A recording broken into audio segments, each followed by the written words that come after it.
নামাজি বান্দার রূহটাকে মালাকুল মউত ডান হাত দিয়ে কবজ করবে। রূহটাকে কবজ করে সুন্দর করে আপ্যায়ন করে আদর করে মায়া করে কাপড়ের ভেতরে রাখবে এবং কাপড়ের ভেতরে সুন্দর করে যত্ন করে রেখে ইল্লিয়িন তথা আপনার রূহটাকে নিয়ে জান্নাতের ঠিকানায় পৌঁছায় দিবে। আল্লাহু আকবার। This is the death of people, those who perform the salah. এটা হচ্ছে নামাজি বান্দার মরণ। আপনারা যারা এসেছেন, আমি একটা কথা বলবো, এখন ওয়াজের মাঝে রাগ করবেন না, আমি আগেই মাফ চাচ্ছি সবার কাছে, উইথ ডিউ রেসপেক্ট। এখানে অনেক মানুষ এসেছে, ইভেন ফজরটাও বাসায় গিয়ে পড়বে না। আপনারা সবাই আজহারিন নানা গোলাম সারওয়ার সাইদি হুজুরের নাম শুনেছেন কেউ? আমি আসিফের চেহারা কি সুন্দর, ওনার চেহারা আরো সুন্দর। উনি খুব সুন্দর কথা বলতেন গো যুবক ভাইয়া। উনি একটা কথা প্রায় বলতেন, নামাজ নাই যা ঈমান নাই তার, নামাজ নাই যা মুসলমান হিসেবে পরিচয় দেওয়া অধিকার তার নাই কিশোরগঞ্জের ভাই।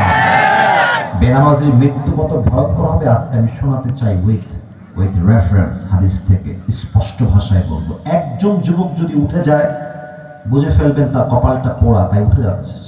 কেউ ওঠে নাই আমি দেখতে পাচ্ছি, খবরদার দোয়ার আগে উঠেও যাবেন না, মেজাজটা প্রচন্ড গরম হয়ে যাবে। তাহলে তাকবীর দেন সবাই মিলে, লিল্লাহি তাকবীর। বেনামাজি বান্দার সামনে যখন মালাকুল মউত আসবে, আমার দিকে তাকান সবাই মিলে, যুবক ভাইরা, মুরব্বী আব্বাজান না, আমার দেহর দিকে তাকান। বেনামাজি মুরব্বী, বেনামাজি যুবক, বেনামাজি মহিলার সামনে যখন মালাকুল মউত আসবে, তার দেহের রং হবে ব্লু বা নীলাভ বর্ণের, দেহ হবে তার দেহের কালার। আমি আসিফ পরে আছে যে সাদা জুব্বা, মালাকুল মউতের ড্রেস হবে ব্ল্যাক, কালো কুচকুচে, পা থাকবে জমিনে, হেড তথা মাথা থাকবে আকাশ বরাবর, বিশাল লম্বা একটা দেহ, চোখগুলো লাল, কুচ্ছি চেহারা, কুচ্ছি জামা, আর এই বিশাল লম্বা দেখে বেনামাজি যুবক, বেনামাজি মুরব্বী, বেনামাজি মহিলা পুরো দেহটা থর থর থর থর থর থর করে কাঁপবে, থর থর করে কাঁপবে। বেনামাজি বান্দার দিকে মালাকুল মউত ডাক দেব, এই বেনামাজি থামো, এই বেনামাজি, ইয়া আইয়াতুহান নাফসুল খাবিথা উখরুজি ইলা আমরিল্লাহ, এই বেনামাজি বের হয়ে আল্লাহর গজবের দিকে বের হ।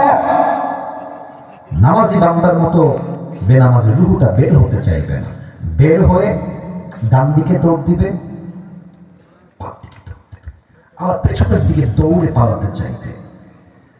Look at my left hand, বাম হাত দেখেন। বেনামাজি বান্দার রূহের দিকে মালাকুল মউত পেছন থেকে হাতটা নিয়ে এক আঘাতে বেনামাজি রূহটাকে যখন ফাঁস করে ধরবে, বুক থেকে এমনি ছিঁড়ে রূহটাকে বের করবে। হাদিসে আসছে বেনামাজির কষ্ট কেমন হবে যখন তার রূহটা ছিঁড়ে বের করবে। একটা ছাগলকে কেউ যদি জবাই না করে তার দেহের চামড়া চাকু দিয়ে টেনে হিঁচড়ে ছিঁড়ে ফেলে, ওই ছাগলটার যে পরিমাণ কষ্ট হয় তার চাইতে কমসে কম 70 গুণ বেশি কষ্ট দিয়ে বেনামাজের রূহকে কবজ করা হবে। সবাই বলেন নাউজুবিল্লাহ। এই কষ্ট আমি ভাবি যে বেনামাজি বান্দা আমরা সহ্য করবো কেন? যারা নামাজ পড়ি না, একটা ব্যাটের আঘাত দিলেই তো সহ্য করতে পারি না, আর যখন রূহটাকে 70 গুণ বেশি কষ্ট দিয়ে বের করবে মালাকুল মউত তার বাম হাত দিয়ে টেনে হিঁচড়ে, এটা আমরা বরদাস্ত বা সহ্য করবো কোন শক্তি দিয়ে? রূহটা বের হয়ে যাবে, বাস লাশ হয়ে গেলে কবরের জীবনটা শুরু হয়ে গেল, পরকালের জীবনের প্রথম ধাপ। এবার একটা প্রশ্ন করবো, উত্তর অনেকে ভুল দিবেন, so please before you answer of my question, first of all think about it, এটা ভেবে উত্তর দেন। কিশোরগঞ্জের ভাইরা বলেন তো, কবরের মোট প্রশ্ন হবে কয়টা? 3টি। 4টা। মাশাআল্লাহ, পরে ঠিক বলেছেন, এত সাবধান করার পরও নট এ বিগ ডিল, এখানে শিখাইতে আসছি, শিখতে আসছি নিজেও। 4টা প্রশ্ন হবে। অনেকে বলুন হুজুর কোন কথা আজীবন শুনলাম 3টা, আপনি বলেন 4টা, কমপ্লিটলি কোনটা হবে? আমি বলছি, আপনার উত্তর দেন, আমি বলবো, আপনার উত্তর দিবেন। তোমার রবকে বলো, তোমাদের রবকে আল্লাহ। এই হাত তুলবেন, শাহাদত আঙ্গুলি উত্তোলন করে সবাই এক কণ্ঠে এক বাক্যে বলবেন, মার রব্বুক, আমাদের রবকে আল্লাহ। আল্লাহ আমার রব, বলেন না আল্লাহ আমার রব, দাও দমে দমে তন মনে তারি অনুভব। তোমার দুনিয়াতে আমি যেদিকে তাকাই, অথই নেয়ামতে ডুবে আছি সবাই। পাখ পাখালির কণ্ঠে শুনি তাসবিহ কলরব, তাসবিহ কলরব। আল্লাহ আমার রব, এই রবই আমার সব। রব কে? 2 নম্বর প্রশ্ন হবে, ওয়ামান নাবিয়্যুকা তা'রিফু হাযার রাজুল, do you know who is this person? তুমি কি এই মানুষটাকে চেনো? এই ব্যক্তি তোমার কে হয়? যে নবীর সুন্নাহকে আদায় করেছে সে বলবে হাযা নাবিয়্যুনা মুহাম্মাদুর রাসূলুল্লাহ সাল্লাল্লাহু আলাইহি ওয়াসাল্লাম। আমার দিকে তাকায় কোন তো আমার মুখে এটা লম্বা লম্বা কি দেখা যায়? দাড়ি। এটা হটাইছেন আমরা সবাই বল এক বাকি। এটার নাম কি? দাড়ি। দাঁড়িয়ে রেখে একজন যুবক যেন বাদ না যায় উত্তর করতে। আমি আসি দাড়ি রেখে, আমাকে দেখে কোন তো আমাকে দেখে কি কোনোভাবে দাড়িতে আনস্মার্ট লাগতেছে? জি না। এই যারা কথা বলে আমাকে আনস্মার্ট লাগতেছে প্রিয় ভাইরা, আমাকে খ্যাত লাগতেছে প্রিয় ভাইরা। অনেক মেয়ে দেখবেন দাড়ি রাখলে এদের গায়ে চুলকায়। দেখবেন যে একজন মেয়ে বিয়ে করবে, তো প্রস্তাব আসছে ছেলের পক্ষ থেকে। ছেলে 5 ওয়াক্ত নামাজ পড়ে, দিনদার ছেলে, হুজুর ছেলে, দাড়িও আছে। মেয়েকে বলছে মা তুমি কি বিয়ে করবে? দাড়িওয়ালাকে বলছে আচ্ছা।